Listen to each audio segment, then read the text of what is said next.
मी सध्या महाराष्ट्रात सर्वात चर्चेला असणारा मतदारसंघ म्हणजेच नांदगाव व नांदगाव मतदारसंघातील मनमाड हे जे प्रमुख शहर आहे जे सर्वांनाच परिचित आहे। या ठिकाणी मोठं रेल्वेचं जंक्शन आहे व आता नगर परिषद लागलेली आहे। आपण आपल्यासोबत काही नागरिक आहे, सर्वांचं चॅनलवरती खूप खूप स्वागत। दादा, या ठिकाणी नगर परिषद लागलेली आहे। सुहास अण्णा कांदे हे शिंदे गटातर्फे या ठिकाणी मागच्या निवडणुकीमध्ये मोठी चुरस होती, समीर भुजबळ होते त्यांच्याबरोबर।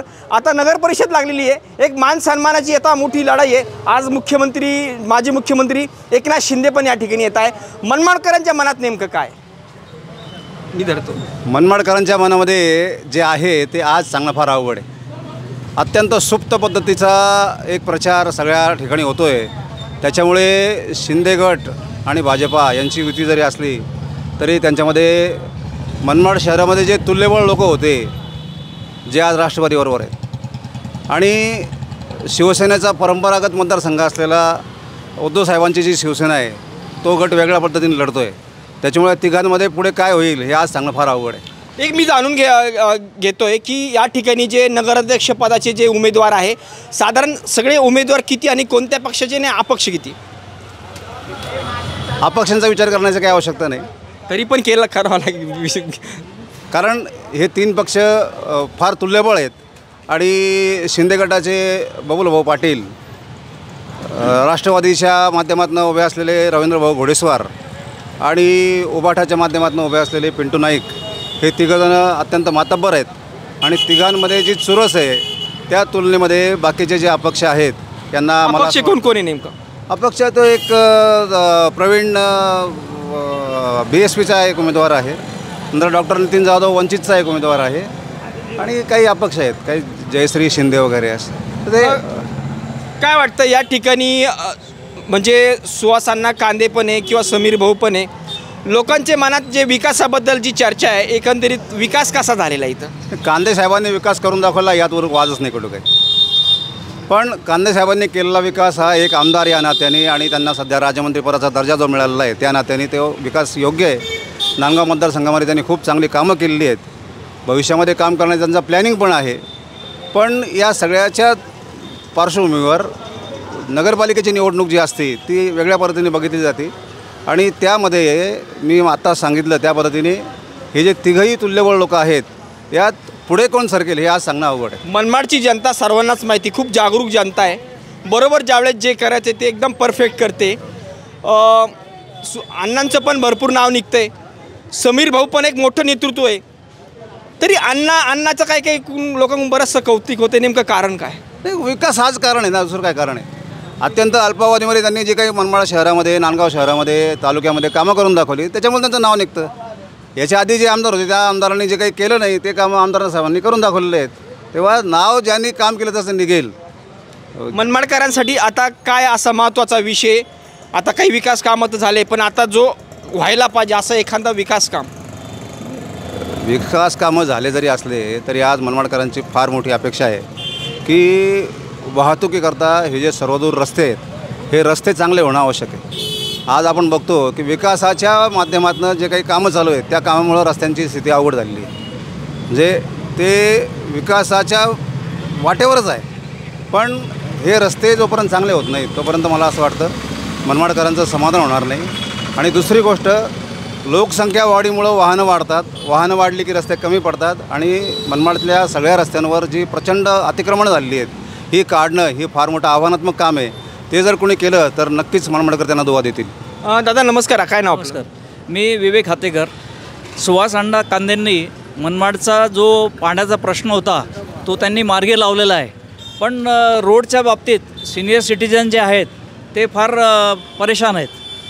रस्ते ठराविक काही रस्ते चांगले ते सोडले तर सरळ खड्डेमय रस्ते आहे, तर ते रस्ते दुरुस्त व्हावे, मनमाडचा विकास व्हावा अशीच मनमाडकरांची इच्छा आहे। काय वाटतं नगरसेवक म्हणजे ही जी निवडणूक आहे आता आमदारकीचं जे डायरेक्ट निवडणूक असते, परंतु प्रत्येक वॉर्डमध्ये नगरसेवक असतात त्यामुळे एक मताचा एक वेगवेगळा गठ्ठा असतो, त्या पद्धतीने मताची विभागणी होते। आता ही जी निवडणूक आहे तुम्हाला कशी वाटते नेमकी? ही निवडणूक अत्यंत चुरशीची आहे आणि आत्ताच सध्या हे लावणं म्हणजे अनुमान लावणं कठीण आहे। असं मला वाटतं. विकासाच्या बाबतीत आपल्याला काय वाटतं? या ठिकाणी जो विकास झालेला आहे, हां, मनमाडचा मुख्य म्हणजे पाण्याचा जो 60 वर्षापासून प्रलंबित होता पाण्याचा प्रश्न, जो पाण्यासाठी मनमाडकर वणवण फिरत होते, तो पाण्याचा प्रश्न मार्गी लागलेला आहे. पण बाकीचं MIDC इथे मनमाडला व्हायला पाहिजेत, रोड चांगले व्हायला पाहिजेत, सिनियर सिटीजन लोकांसाठी काही विशिष्ट सुविधा व्हायला पाहिजेत, अशी सर्वांची इच्छा आहे. गार्डन नाही इथं, गार्डन नाही आहे, सगळ्यात जसं मनातली गोष्ट. नाना नानी पार्क वगैरे जसं व्हायला पाहिजे, जसं नाशिकला आहे, पुण्याला आहे, तसं व्हायला पाहिजे. एक सगळ्यात महत्त्वाचा विषय, मी या मतदारसंघात तर तसं काही दिसत नाही आहे, परंतु महाराष्ट्र काय देशामध्ये आपण जर बघितलं तर अगदी जे राजकारणी आहे, जे मोठे घराणेशाही, ते आणि त्यांच्या नातेवाईकांभोवतीच राजकारण फिरतं आहे. मी ह्या मतदारसंघातलं नाही म्हणत. आता जर संगमनेरमध्ये बघितलं तर बाळासाहेब थोरात, त्यांचे दाजी डॉक्टर तांबे, त्यांचा मुलगा सत्यजित तांबे, आता त्यांची बायको नगराध्यक्षाची उमेदवारी करते. चाळीसगावमध्ये मंगेश चव्हाण यांची बायको नगराध्यक्षाची उमेदवार करते. त्यांचे राजू देशमुख आहे दिवंगत, त्यांची मंडळी आणि शंभूराज देसाई यांची बहीण त्या ठिकाणी उमेदवारी करते. बुलढाण्यामध्ये संजय गायकवाड यांची घरातलाच उमेदवार आहे. भुसावळमध्ये पण आमदाराच्या घरात उमेदवार आहे. काय वाटतं, हे फक्त घराण्याच्यावर म्हणजे राजकारण फिरतं आहे का? हे कुठंतरी चुकीचं वाटतं आहे का? नाही, घराणेशाही व्हायला नाही पाहिजेत, पण आज आत्ता परिस्थिती मनमाडमध्ये तसं नाही आहे. नवीन लोकांना चान्स मिळावा अशी प्रत्येक जनतेची इच्छा आहे. नवीन लोक काहीतरी उमेदीने काम करतील अशी इच्छा आहे. त्याप्रमाणेच असं मला वाटतं यावेळेला नवीन लोकांना चान्स मिळेल असं मला वाटतं आहे. दादा काय वाटतं? तोच प्रश्न तुम्हाला. बऱ्याचशा ठिकाणी नेत्यांचेच नातेवाईक उभे केले, मनमाडमध्ये तसं नाही आहे. मनमाडमध्ये असं नाही आहे असं आपल्याला म्हणता येईल, पण तुमचा मूळ प्रश्न जो आहे तर त्याला आपण असं म्हणता येईल की गेली 70 वर्ष देशाच्या राजकारणामध्ये ज्या पद्धतीने घराणेशाही पुढं येत राहिली तिचं अनुकरण करायला कोणालाही आवडतं. कारण मी आमदार झालो, माझा मुलगा आमदार झाला पाहिजे, मी मंत्री झालो, माझा मुलगा मंत्री झाला पाहिजे, ही भावना असणं हे एक पेरलं गेलेलं आहे आणि म्हणून त्यातनं बाहेर निघणं अवघड आहे. त्याचा प्रयत्न आता तुम्ही जसं म्हटले तसं मनमाडकरांनी नक्कीच अशा प्रकारची घराणेशाही काही या ठिकाणी ठेवलेली नाही आहे. तुरळक म्हटलं मनमाडकर खूप नाही, तुरळक काही आहेत घरातली माणसं, पण ही गोष्ट बरोबर आहे की मनमाडकरांनीसुद्धा अशा प्रकारच्या घराणेशाही राबवणाऱ्या लोकांना निवडून दिलेलं नाही आहे, हे तितकंच खरं आहे. तेव्हा निकोप लोकशाही ही कशी असावी याचं चांगलं उदाहरण मनमाडकरांनी घालून दिलेलं आहे आणि पुढच्याही काळामध्ये ते नक्कीच घालून देतील याचा आम्हाला विश्वास आहे. साधारण माणूस निवडणूक नाही लढत, त्यांनी लढवायला पाहिजे, हिंमत कोणी करत नाही, हा एक मोठा प्रश्न आहे. नाही, असं नाही, आमच्याकडे याही प्रश्नाचं उत्तर आहे. कारण बरेच नवीन लोक आता निवडणुकीमध्ये आहेत आणि आमदार साहेबांनी त्यांच्या माध्यमातून सुद्धा अनेक लोकांना जे पूर्वी कधीही अशा प्रकारच्या निवडणुकीत नव्हते त्यांनासुद्धा संधी दिलेली आहे. तेव्हा असंही म्हणता येणार नाही. दादा, मनमाड नगर परिषद जी आहे, आत्तापर्यंत तुम्ही भरपूर निवडणुका बघितल्या आहे, परंतु ही जी निवडणूक आहे सुहास अण्णा विरुद्ध समीर भाऊ असं एकंदरीत चित्र आहे. तुम्हाला नेमकी ही निवडणुकी एकंदरीत तुम्हाला अंदाज काय वाटतो किंवा तुम्ही कसं चित्र वाटतं तुम्हाला? ही विकासाच्या मुद्द्यावर निवडणूक चालू आहे आणि हा निश्चित विजय शिवसेनेचाच होईल ही आम्हाला पूर्ण खात्री आहे.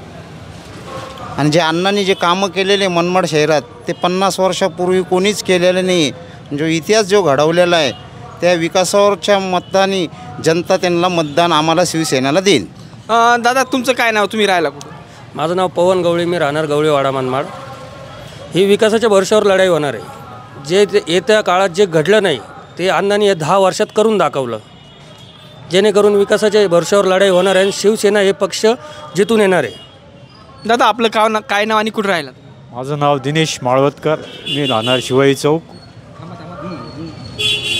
काय वाटतं एकंदरीत ही जी लढत आहे मनमाडमध्ये, तुम्ही आत्तापर्यंत भरपूर निवडणुका बघितल्या, ही निवडणुकीचे चित्र तुम्हाला काय वाटतं? या निवडणुकीमध्ये शिवसेना उद्धव गटाचे उमेदवार आहे हे उभे आहे, पण अण्णांचं काम इतकं आहे त्याच्यामुळं अण्णांचे सगळे उमेदवार निवडून येतील. दादा, एक विषय, अण्णांकडे नेमकी जादू काय आहे मला ते कळत नाही. कारण की अण्णांचे खूप प्रेमी झालेले लोक, अण्णांनी खूप काम केलं आहे म्हणते नेमकं. कारण की समीर भुजबळ पण एक मोठं नेतृत्व आहे, उपमुख्यमंत्री माजी उपमुख्यमंत्री छगन भुजबळ यांचे ते पुतणे आहे आणि एक मोठं नाव आहे त्यांचं पण नेमकं अण्णांकडं जादू काय आहे नेमकी? अण्णांकडं अशी जादू आहे का सर्व जाती धर्माचे लोक त्यांच्यावर प्रेम करतात, तीच अण्णाची खरी जादू आहे. अजून काय? आणखी अण्णांचे जे स्वभाव आहे, नुसतं प्रेमाने काही होत नाही, अजून काय नेमकं? आणखी प्रेमाने म्हणजे काम बोलता है अन्ना का, बाकी तो कुछ बोलता नहीं, जिसका काम है उसकी ही हवा चलने वाली है, बस यही मैं बोलना चाहता हूं. दादा तुम्हाला काय वाटतं? समीर भुजबळ सुद्धा एक मोठं नेतृत्व आहे, भुजबळ साहेबांचे तर ते पुतणे, परंतु अण्णांकडं अशी जादू काय? अण्णाकडं तुमच्यासारखे लोक असे प्रेम करणारे भरपूर आहे, नेमकी अण्णांची काय जादू आहे? अण्णाला एक कॉल मॅटर सॉल्व. तसेच समीर भुजबळ पंकज भुजबळला फोन कोणी करू शकत नाही आणि ते एवढे वर्ष आमदार राहिल्यामुळं ते मनमाड शहरात आले का? किती वेळेस आले? किती वेळेस त्यांनी कामं दाखवावं, त्यांचे कामं दाखवावं. असा काय काय अनुभव आला तुम्हाला का अण्णांनी काम केलं बुवा असं काही? भरपूर कामं केले. नाही तुम्ही जे म्हणता एक फोन एक कॉल आणि काय जे पण काम असणं आपलं नगरपालिकेचं म्हणा, कोणतं पण काम म्हणा, अण्णांना कॉल केला, ऑफिसला कॉल केला, इथं मयूर बाबूर्षांना काम होऊन जातं आपलं. कोणतं पण काम असू द्या, कुठलं पण काम असू द्या. एकंदरीत तुम्हाला चित्र कसं वाटतं मनमाड नगर परिषदमध्ये जे प्रभागामधले उमेदवार आहे किंवा आता नगराध्यक्षपदाला जे उमेदवार आहे, एकंदरीत तुम्हाला चित्र कसं वाटतं? धनुष्यबाण फक्त ओनली वन धनुष्यबाण. वन साईड का आटीतटीची लढत राहील? आटीतटीची होणार नाही. पण समीर भुजबळांचं पण मोठं नेतृत्व तुमच्या समोर आहे. असू द्या ना, लढत ही विकासाची. तुमचा तुम्ही विकास दाखवा, तसा आमचा विकास आम्ही दाखवतो. मनमाडची जनता खूप हुशार आहे. भुजबळ साहेबांचे आपले पंकज भाऊ असतील किंवा यांना संधी दिली होती. किती वर्ष संधी दिली होती त्यांना? 10 वर्ष संधी दिली आणि 2 टाईम आमदार केले ना त्यांना. अच्छा, काय काम केलं त्यांनी? इथं सगळ्यात मोठा पाणी प्रश्न सुटला आहे.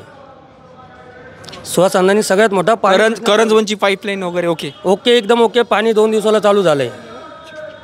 सगळ्यात मोठा प्रश्न मनमाडकरांचा पाणी प्रश्न होता. दुसरा एक महत्त्वाचा विषय तुम्हाला दोघांना पण मला तो विचारतो. इकडे व्यसनदिनता भरपूर वाढते. आता तुम्ही जे गुटखा खाताय, तुम्ही माझ्या भावासारखे गुटखा खाल्ला नाही पाहिजे, परंतु गुटखा बंदी सरकारने केली, पण गुटखा सर्रास विकला जातोय, हे कुठंतरी थांबलं पाहिजे. ते सरकारचा निर्णय येतो. व्यसनदिनता भरपूर वाढते. बेरोजगारीमुळं दारूचं प्रमाण वाढतंय, बरंच काही वाढतंय, गांजा वाढतोय, बरंच काही वाढतं. आता केलं ना, त्याच्यावर बंदी आणली ना, आता मोका लागणार ना त्याच्यावर.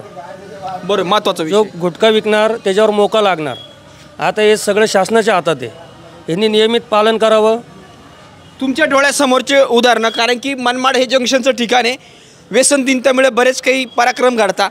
तुमच्या डोळ्यासमोरचं उदाहरण, दुष्परिणाम व्यसनदिनचे दुष्परिणाम तुमच्या डोळ्यासमोरचे असे काही एखादे काही उदाहरण? नाही तसं काय. 2 मिनटं.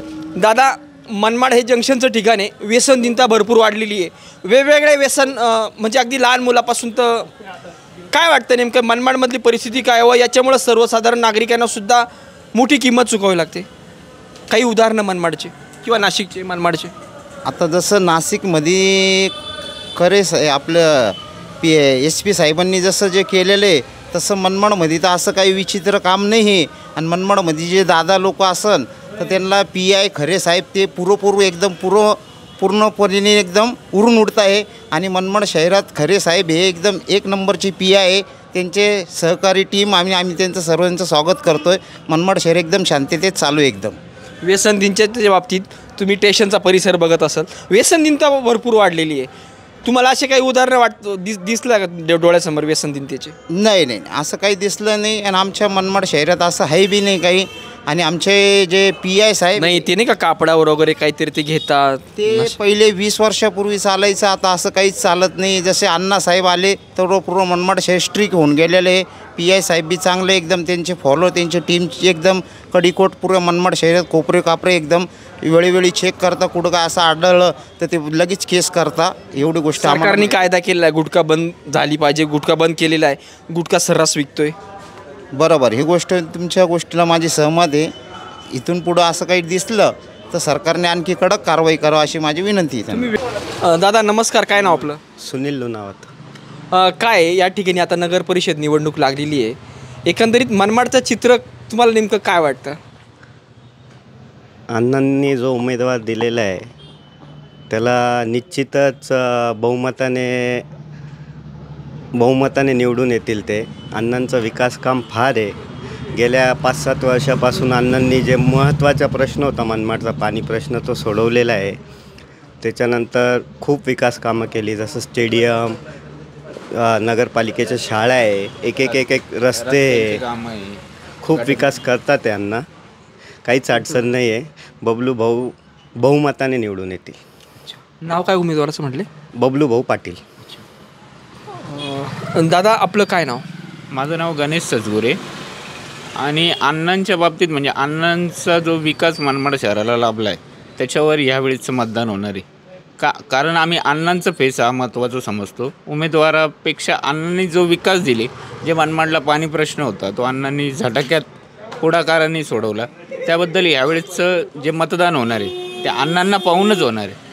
आणि अण्णांनी ज्या विविध रस्त्याची कामं झाले, गटारीची कामं झाले, त्याच्यानंतर ज्या क्षेत्रात लाईट नव्हते स्ट्रीट लाईटचं काम अण्णांनी केलं. त्याच्यामुळे अण्णांच्या बाबतीत पॉझिटिव्ह आहे मनमाड शहरात. आणि अण्णांनी जो उमेदवार ठरवला त्याच्या पाठीमागे उभं राहण्याचं काम आम्ही सर्वस्वी जबाबदारी आम्ही घेतली.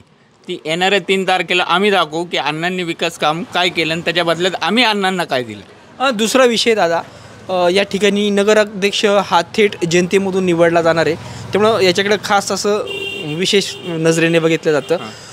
नेमके आता पक्षातले उमेदवार किती आहे आणि अपक्ष कोण कोण आहे? आता ह्यावेळेस पक्षातून उमेदवार बहुतेक अण्णांचा एक आणि उद्धव बाळासाहेब ठाकरे यांच्याकडून जे प्रवीणजी नाईक आहे पिंटूभाई यांनासुद्धा उमेदवारी दिलेली आहे. आणि अपक्ष आणि बहुतेक 3-4 उमेदवार असे दिले की ते आहे. पण आमचं सर्वांगीण ज्याच्यावर आहे विश्वास तो अण्णांना. ठीक आहे. दुसरा एक विषय भाऊ, अण्णांचं तर विकास आहे जे बघतोय मी, परंतु समीर भुजबळसुद्धा एक मोठं नेतृत्व आहे, यांचंसुद्धा एक महाराष्ट्रात एक म्हणजे मोठं नाव आहे. तरी पण अण्णांविषयी तुम्ही असं बोलताय म्हणजे नेमकं काय बा समीर भुजबळ आणि अण्णांमध्ये डिफरंट काय वाटतं तुम्हाला? याबाबत मी नाही बोलू शकत, प्रामाणिकरित्या सांग. याबाबत मी स्थानिक माणूस असल्या कारणाने याबाबत दादा मला एक सांगा, समीर भुजबळसुद्धा एक मोठं नेतृत्व आहे. मेन म्हणजे अण्णांचीच तुम्ही स्तुती करता, तुमच्याप्रमाणेच इतर लोक पण स्तुती करता, नेमकं वेगळं पण काय त्यांच्यात? सर्व मनमाडकर अण्णांची स्तुतीच करणार असं काहीच अडचण नाही आहे. याच्या पहिले भुजबळ साहेब 5-10 वर्ष आमदार होते, त्यांनी काही जो विकास करायचा तो काही विकास केलेला नाही. अण्णांनी ते गेल्या 5 वर्षात करून दाखवला आणि याच्या पुढं बी अण्णा MIDC वगैरे सर्व काही विकास करतीलच, ही अण्णांवर जनतेचा विश्वास आहे. मनमाडकर जे आहे किंवा नांदगाव मतदारसंघ आहे, समीर भुजबळ वर्सेस सुहास अण्णा कांदे, ही लढत एकदम चर्चेची राहिली, वादविवाद पण झाले. आता पण एक मोठा इंटरेस्ट आहे लोकांमध्ये, नेमकं आता काय होतं आहे त्याबद्दल तुम्हाला काय वाटतं? वादविवाद झाले असतील, पण अण्णा हे बहुमताने आलेले, 90,000 लाखच्या लीडने आलेले, त्यांना काहीच अडचण नाही. बस मोठी लढत मागे बघितली आपण, समीर भुजबळ आणि सुहास अण्णा कांदे. आता नगर परिषद लागलेली आहे. आता आज मुख्यमंत्री जे माजी मुख्यमंत्री राहिले एकनाथ शिंदे आज इथं प्रचार दौऱ्याला येत आहे. काय वाटतं मनमाडकर, नेमका मनमाडमध्ये जो विकास झाला आणि मनमाडकरांची एकंदरीत काय या निवडणुकीत परिस्थिती आहे? मी तुम्हाला एकच सांगू इच्छितो आहे की उद्धव बाळासाहेब ठाकरे गटाचे, आमचे शिवसेनेचे उद्धव गटाचे जिल्हा प्रमुख पिंटू भाऊ नाईक हे स्वतः नगराध्यक्षपदाला उमेदवार आहे.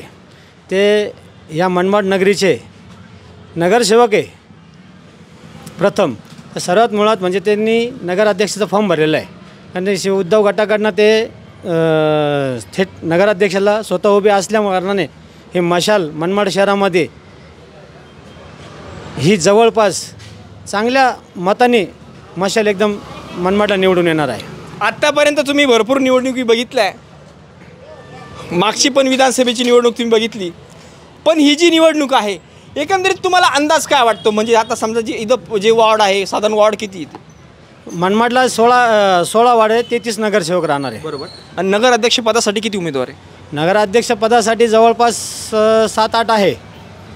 त्यापैकी चर्चेत असलेली नावं कोणते हे मी नाही सांगू शकत. आम्ही चर्चा फक्त आमची एकच आहे, पिंटू भाऊ नाईक. बरं मला एक सांगा, तुमचा एवढा जो अनुभव आहे एकंदरीत अंदाज काय चित्र राहील असं वाटतं तुम्हाला? चित्र काय राहील? अंदाज जाऊ द्या, चित्र काय राहील? अंदाज लावायची काही गरज नाही, चित्र स्पष्ट आहे मशाल ही मनमाड शहरामध्ये एकदम धगधगत्या याच्यामध्ये, ज्वलंत धगधगत्या याच्यामध्ये ती पेटून उठणार आहे. वन साईड राहील का एकदम अटीतटीची राहील? वन साईड तर राहीलच, तो तर काहीच विषय नाही, वन साईडच राहील. विकास कामाबद्दल मनमाडमध्ये जे विकास कामं झाले, काय वाटतं तुम्हाला? नेमके काय काय विकास झाले किंवा काय काय विकास व्हायला पाहिजे? अजून मुळात तर भरपूर विकास बाकी आहे. जवळपास आम्हाला तो विकासच दिसून नाही राहिला, कुठं तो विकास शोधू राहिला, आम्ही डोळ्याला दिसा ना तो. आलं का लक्षात? दादा आपलं काय नाव व आपण नेमकं राहायला कुठं? बलराज वाघमारे. काय वाटतं एकंदरीत नगर परिषद आता लागलेली आहे, तुमची आत्तापर्यंत भरपूर निवडणुका झाल्या, ही जी निवडणूक आहे एकंदरीत तुम्हाला चित्र काय वाटतं? तुमचं स्वतःचं मत जाऊ द्या, पण चित्र काय वाटतं? चित्र आता काय सध्या अटीतटीची राहील का वन साईड राहील? अटीतटीचीच राहील ना, अटीतटीचे राहील. विकासाबद्दल काय वाटतं आपल्याला? विकास झालेला आहे ना. मग काय काय विकास झाला असं तुम्हाला वाटतं का? आता 3 दिवसाला पाणी आलेलं आहे मनमाडला. परत तुमच्या घरापाशी रस्ता आहे का त्यांचं असं म्हणणं आहे? रस्ते आहेत, आता थोडंसं तर होणारच ना हो. त्याला काय कॉन्क्रीट वगैरे गल्लीमध्ये कॉन्क्रीट वगैरे कसं आहे? कॉन्क्रीट आहे, पण एवढं आता थोडंसं बाकी आहे, काही ते पूर्ण होईल. पाण्याची परिस्थिती चांगली आहे, पाणी आलेलं आहे आता. काय वाटतं आत्तापर्यंत भरपूर निवडणुका पाहिल्या, ही निवडणूक कशी वाटते तुम्हाला? जर सर्वसामान्य म्हणजे अटीतटी राहील का वन साईड राहील? नाही, अटीतटीचेच राहील, वन साईड नाही राहणार. मुद्दा काय राहील ह्या निवडणुकीमध्ये? मुद्दा काय राहील नेमका? विकासाचाच राहील ना. काय वाटतं ह्या निवडणुकीमध्ये मुद्दा काय राहील नेमका? मुद्दा काय जे आहे सांगितलं अगोदर, आणि यांनी आता सांगितलं का जो पाण्याचा परमेश्वर इतका कृपावंत झालेला आहे का मनमाड शहरासारख्याला इथं आम्ही बघितलेलं आहे की मनमाड पाण्या वाचून मेलेलं आहे. तर त्या कृपावंत म्हणजे त्या भगवंताची इतकी कृपा आहे का अक्षरशः त्यांनी ना 7 महिने मनमाडवर बरसत राहिला, 7 महिने कंटिन्यू 7 महिने बरसत राहिला. पाऊस इतका पडत राहिला का अक्षरशः मे महिन्यामध्ये माझ्या उभ्या आयुष्यामध्ये मी मे महिन्यात कधी पाऊस पाहिला नाही. तर पूर्ण मे महिन्यामध्ये ते 30 दिवसातले फक्त 5 दिवस सोडले शेवटचे, तर 25 दिवस पूर्ण मनमाड शहरात पाऊस होता. आणि जसा पाऊस चालू होता तर आता पण 7 महिन्यापर्यंत, आणि उद्या बी सांगितलेलं आहे. मनमाड शहरामध्ये असे कोणकोणते प्रश्न आहे, विकास कामं असतील, काही प्रश्न असतील ते व्हायला पाहिजे असे? खूप प्रश्न आहे, हे काही सांगू शकत नाही. गंभीर प्रश्न असा एखादा? गंभीर प्रश्न आहे, अलग लक्षात, खूप गंभीर प्रश्न आहे, पण त्याच्याकडे कोणी लक्ष देत नाही. असा काय प्रश्न आहे? आता असं प्रश्न काय आता सांगायसारखं तर हे मनमाड शहराची उड्डाणपूल आहे, इतकी घाण ट्रॅफिक जाम राहते, शालेय विद्यार्थ्यांची हाल आहे. त्या रिक्षामध्ये लहान लहान मुलं अक्षरशः ते शाळेत जायसाठी इतके, म्हणजे त्यांची शाळेचा टायमिंग सकाळी 7चा असतो, 7:30चा टाईम आहे तो, तर ते डायरेक्ट 8:30, 9ला ते शाळेत जात आहे. 12, 12:30चा शाळेचा टाईम आहे, ते 1, 1:30 वाजता शाळेत पोहोचत आहे. दुसरा एक विषय एक महत्त्वाचा आहे, व्यसनदिनता वाढलेली, सगळ्यात महत्त्वाची गोष्ट 100% व्यसनदिनता वाढलेली आहे, बेरोजगारी वाढलेली आहे, व बेरोजगारीमुळेच व्यसनदिनतेकडे आज लोक जात आहे. मेन म्हणजे दुसरी गोष्ट, सरकारने गुटखाबंदी केलेली आहे, परंतु गुटखा हा सर्रास भेटतो. हे आता हे तर तुम्हाला सांगायची काही गरज नाही, हे तुम्ही बघताच आहे का जिथं रेड मारली डिपार्टमेंटनी तिथं गुटख्याची तर कायदेबंदी तर यांनी केलेली होती, पृथ्वीराज चव्हाणांनी मुख्यमंत्री असताना. हे तर तुम्हाला माहीत आहे ना. तर त्यांच्या काळामध्ये जेव्हा स्वतः ते मुख्यमंत्री होते ह्या महाराष्ट्राचे, तर त्यांच्या काळामध्ये गुटखाबंदी त्यांनी 100% लागू केली होती. पण या सत्तेमध्ये, या सरकारच्या सत्तेमध्ये, या महायुतीच्या याच्यामध्ये पूर्ण बट्ट्याबोल झालेला आहे. गल्लीमध्ये घराघरामध्ये तुम्हाला गुटखा भेटतोय. काय वाटतं पोलीस यंत्रणा जे पाहिजे तसं काम करते असं वाटतं का? आता हे तुम्हाला दिसतंच आहे ना. आता त्यांना सांगायचं काय? मी बोलण्यात माझ्या नाही, तुम्ही नागरिक आहे. आता मी एक पत्रकार काय सांगितलं तुम्हाला, हे तुम्हाला डोळ्याने दिसतंच आहे ना. तुम्ही तर लोकांची जी प्रतिक्रिया घेत फिरता ते तुम्हाला दिसतंच आहे ना, सांगायची काही गरज नाही ना. बरोबर. काही ठिकाणी हप्ते पण घेतले जातात. चाललंय जे ते नाही दिलं तर वरती जाईल कसं काय? त्यांना बी शेवटी काळजी ना, त्यांची बी नोकरीची ड्युटी पाहण्याची.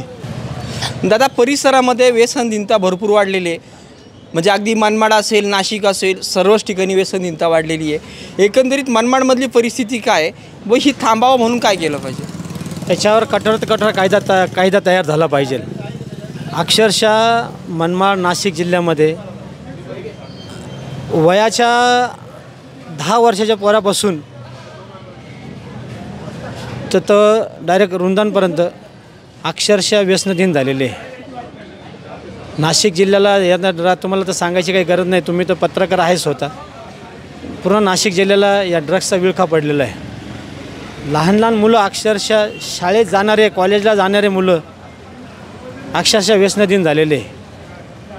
गांजा असू द्या, ड्रग्स असू द्या, सिगरेट असू द्या, स्मोकिंगच्या याच्यामध्ये पूर्ण नशा, दारू.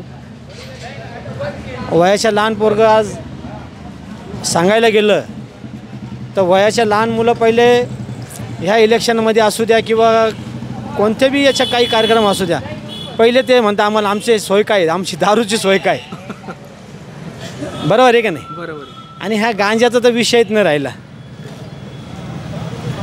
गांजाचे अक्षरशः तरुण पूर्ण एकदम व्यसनाधीन झालेले. व्यसनदिनता वाढते, त्यामुळं गुंडशाही वाढते, त्यामुळं वादविवाद होत्या, त्यामुळं असे वेगवेगळ्या घटना पण घडतात. आणि मेन म्हणजे मनमाड तर जंक्शनचं ठिकाण आहे. छत्रपती शिवाजी महाराजांचा महाराष्ट्र हा असा आता असं नाही वाटत हा छत्रपती शिवाजी महाराजांचा महाराष्ट्रानं राहिला. हा UP बिहार झाला काय का. आणि त्याच्यात तुम्ही हा प्रश्न केला का मनमाड शहर जंक्शन, तुम्ही मनमाड शहर जंक्शनच्या परिसरात जाऊन बघा. ती काय ते म्हणतात ती तुमची याची बाटली, ती सोल्युशन का काहीतरी काय त्याला म्हणतात ते व्हाईटनर. हां, व्हाईटनरचे अक्षरशः ते भिकारी माकारी बघा तुम्ही. मनमाड शहराच्या रस्त्याने ते ओढत चालतात, ते अक्षरशः ओढत चालतात. त्या नशेमध्ये राहतात, एकदम धुंद नशेमध्ये राहतात. हे कुठेतरी थांबलं पाहिजे. हे कुठंतरी थांबलं पाहिजे. त्याच्यावर कठोर कायदा झाला पाहिजे. आणि सगळ्यात महत्त्वाचे जे क्लास 1 क्लास 2 अधिकारी आहे, मोठं असं शिक्षण घेऊन त्या पदावर बसता, त्यांनी त्यांची बुद्धिमत्ता तिथं वापरली पाहिजे, जेणेकरून ते दुकानात कुठं भेटतं, कसं भेटतं, याच्यावर कारवाई नेमकी काय केली पाहिजे. मी तुम्हाला अगोदर सांगितलं ना, याच्यावर कारवाई बी झालीच पाहिजे, पण याच्यावर कठोर कायदा तयार बी झाला पाहिजे. का आज महाराष्ट्रामध्ये हा नाशिक जिल्हा हा साधू संतांच्या श्रीरामाच्या पावरस्पर्शाने पुण्य झालेला आहे. हा असा आज वाटत नाही का. इतकं अक्षरशः मी तुम्हाला अगोदर सांगितलं की पूर्णतलं चांगल्या घराण्यातले मुलं, तरुण पोरं व्यसनाधीन झाले. त्या आईबापांना त्या मुलांकडे ह्या अपेक्षा नाही की त्या माझी मुलं अशी निघतील बुवा. अक्षरशः आम्ही डोळ्यांनी पाहून परेशान झालेलो आहे. याची तुम्हाला कारणं काय काय वाटतात आता डोळ्यासमोरच का बाबा, कशामुळं ते? बेरोजगारी सर्वात महत्त्वाची, एकदम खतरनाक बेरोजगारी वाढलेली. याला जे कारण आहे फक्त बेरोजगारी असल्यामुळं माणूस त्या पद्धतीने मग माणूस व्यसनाधीन होतोय. ते म्हणतात ना आपली ती म्हण आहे, संगत गुण सोबत गुण. एखादा चांगला मित्र, एखाद्या तो नशा करणाऱ्या व्यक्ती सांगते, मित्र सांगते मिळला आहे, पण त्याला हे नाही समजा का आपला हा मित्र लय व्यसनाधीन आहे, पण तो बी त्याच्या संगती राहतोय, पण तो बी व्यसनाधीन, त्याच्या मित्रांच्या संग राहून तो बी व्यसनाधीन होत चालला आहे. एक मोठा विषय, जे माफिया असतात, ड्रग्ज माफिया असतील किंवा जे गांजा असेल किंवा गुटखा असेल, अधिकारी लोकांवर काहीतरी, मी तुम्हाला सांगितलं ना अगोदरच, याच्यावर कठोर कायदा तयार झाला पाहिजे. मी अगोदर तुम्हाला सांगितलं, पृथ्वीराज चव्हाणांनी मुख्यमंत्री, महाराष्ट्राचे मुख्यमंत्री पृथ्वीराज चव्हाण जेव्हा त्यांच्या काळामध्ये त्यांनी गुटखाबंदी केली होती. गुटखाबंदी हा कायदा तर नाही आणला, पण त्यांनी गुटखाबंदी केली होती. 100% बंदी तर केली होती त्यांनी. आता 3 दिवसापूर्वी नरहरी झिरवाळ बोलले होते की ज्या दुकानात गुटखा मिळेल त्या दुकानदारावर पूर्ण त्याच्यावर मोक्का लावणार म्हणून. तर मी बी हे वाचलं होतं, पण त्याची अंमलबजावणी झाली पाहिजे ना. सगळ्यात महत्त्वाचा विषय, महत्त्वाचं म्हणजे त्याची अंमलबजावणी झाली पाहिजे. मग तो कायदा लागू झाला पाहिजे. मग यांची हिंमत होणार नाही ना. याच्याने मी तुम्हाला अगोदर सांगितलं की लहान पोरं शाळेची गुटखा खात आहे. जे मुलं चॉकलेट बिस्किटं खाणारे पोरं ते आज गुटखा खात आहे. अजून काय सांगितलं पाहिजे तुम्ही सांगा. नगर परिषद आता लागलेली आहे, जवळपास 9 वर्षानंतर मुहूर्त भेटला आहे. या ठिकाणी नेमके नगराध्यक्षपदासाठी नेमकं कोण कोण उभं आहे? नगराध्यक्षपदासाठी रवींद्र घोडेसवार, पिंटू भाऊ. कोणत्या पक्षाचे? रवींद्र घोडेसवार घड्याळवरून, पिंटू भाऊ नाईक मशालवरून, अजून पाटील आहे धनुष्यबाणवरून. हे तिघं पण एकदम कार्यकर्ते, चांगले कार्यकर्ते. ह्यांच्यातून आम्हाला कोणी निवडून आलं तरी चालेल. आणि अपक्ष कोण आहे इथं नगराध्यक्षपदासाठी? मध्ये काय आड्या नाही. बरं, गेली काही वर्षामध्ये या ठिकाणी नगरपालिका म्हटल्यानंतर बरेच काही विकास कामं असतात. विकास कसा झालेला आहे इथं? विकास चांगला झाला, अजून व्हायला पाहिजे आमच्या हिशोबाने. म्हणून चांगले मतदार बॉडीवरती अध्यक्ष यायला पाहिजे, जे पुढे अजून विकास करेल. आणि आम्हाला तिघांची आस आहे, कोणी तिघांमधून कोणी आले तरी चालेल.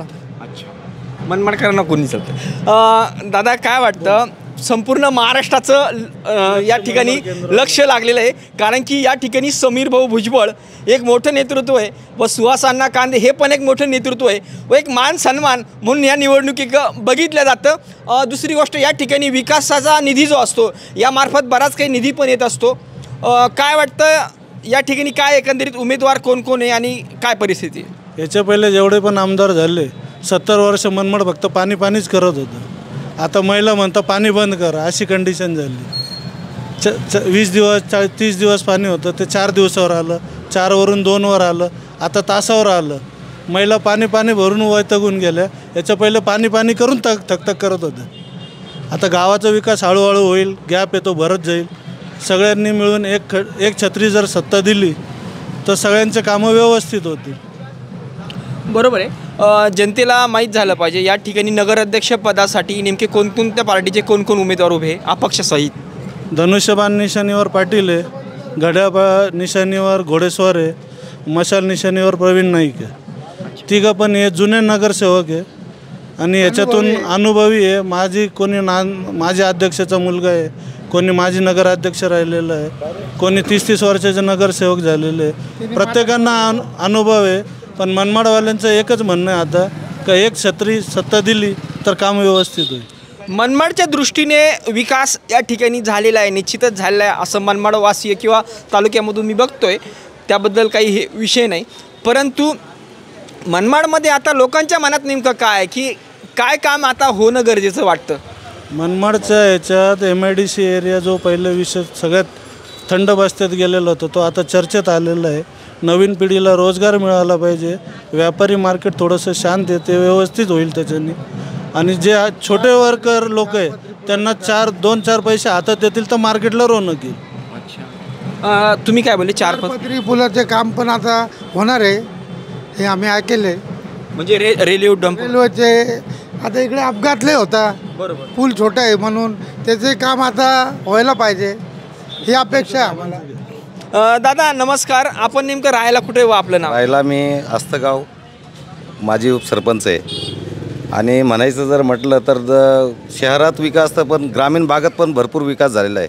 असं कोणाला कमतरता कोणत्याही शहरात नाही ठेवली आणि खेड्यात पण नाही ठेवली. आज खेडीवाशी म्हणजे जे गावचे सरपंच उपसरपंच जे गावातल्या लोकांपण सरपंचांचं पण नाव घेत आहे, हे फक्त आज अण्णांमुळेच ही गोष्ट आहे. आम्ही सर्वांना सत्ता देऊन बघितली, मोठ्यांना पण देऊन बघितली आणि मोठ्यांना देऊन बघितली, त्याच्यानंतर अनुभवीवाल्यांना पण देऊन बघितली.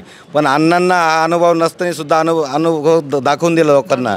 दादा एक महत्त्वाचं, जसं तुम्ही बोलतोय तर तालुक्यात मी बऱ्याच ठिकाणी फिरलोय, जशी तुम्ही स्तुती करता अण्णाची तशी स्तुती मी पक्ष म्हणून बोलत नाही, जे रिअल फॅक्ट आहे ते सांगतो. म्हणजे बरेचसे लोक अण्णांची स्तुती करताय. मला सांगा, समीर भुजबळ सुद्धा एक मोठं नेतृत्व आहे, मेन म्हणजे अनुभवी की त्यांच्या घरामध्ये त्यांच्या पिढी चाललं आहे. आज अण्णांच्या बाबतीत जर बोललं तर त्यांच्या घरामध्ये कोणत्याही राजकीय पक्षात कोणी नसताना आज जे अण्णांनी हे केलं आहे ते भविष्यात कोणीच करू शकत नाही आणि मागे पण केलं नाही. मी 35 वर्षापासून आज मनमाड शहरामध्ये माझं उगले ज्वेलर्स म्हणून दुकान आहे. तर तुम्हाला सांगतो, कधी आजपर्यंत असा विकास गंगा कधीच मनमाडला आलेली नाही आणि ग्रामीण भागात पण आलेली नाही.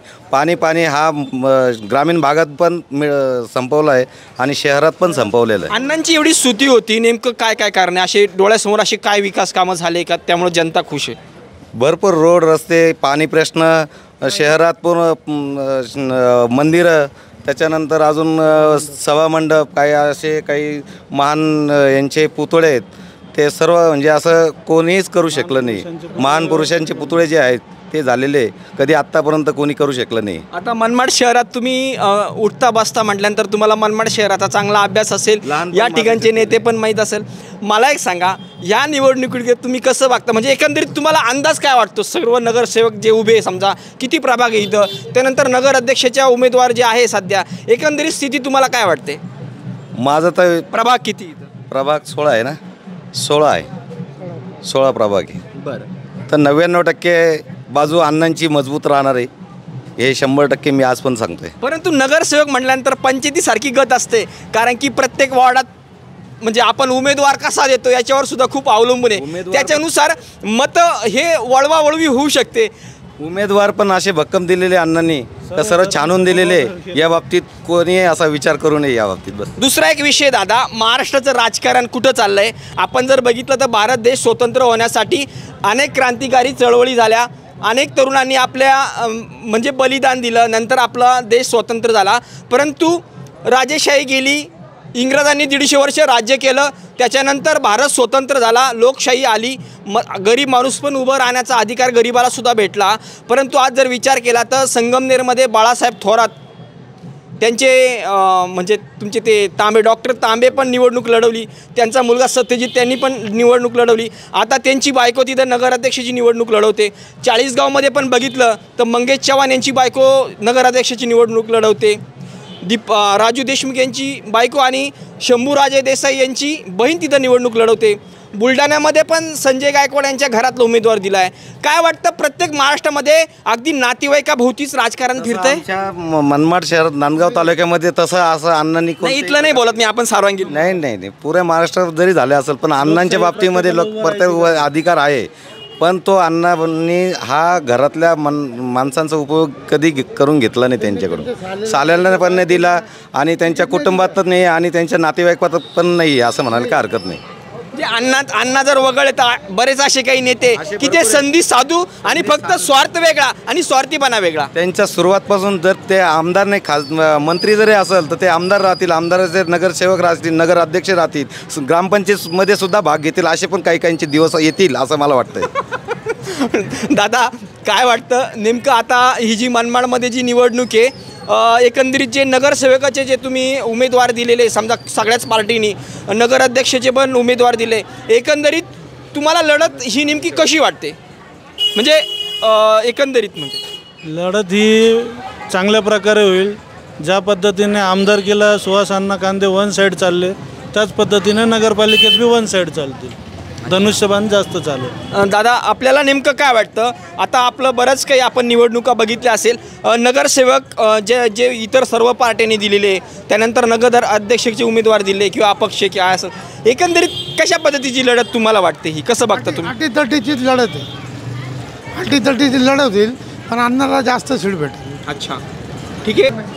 जे काही आज कार्यकर्ते म्हणजे कोणी पार आमदार लेवलला गेले आणि आज ते रिवाज म्हणजे काही गोष्टी पार ग्रामपंचायतपर्यंत लढत चालले, तर अण्णांचं तसं पुढे भविष्यात मंत्रीपद त्यांना भेटणार आहे. अण्णा पुढे पायरी ढकलत चालले आणि काही रिवर्स होत चालले, ही महत्त्वाचं मुद्दा आहे. बस, बाकी काही नाही.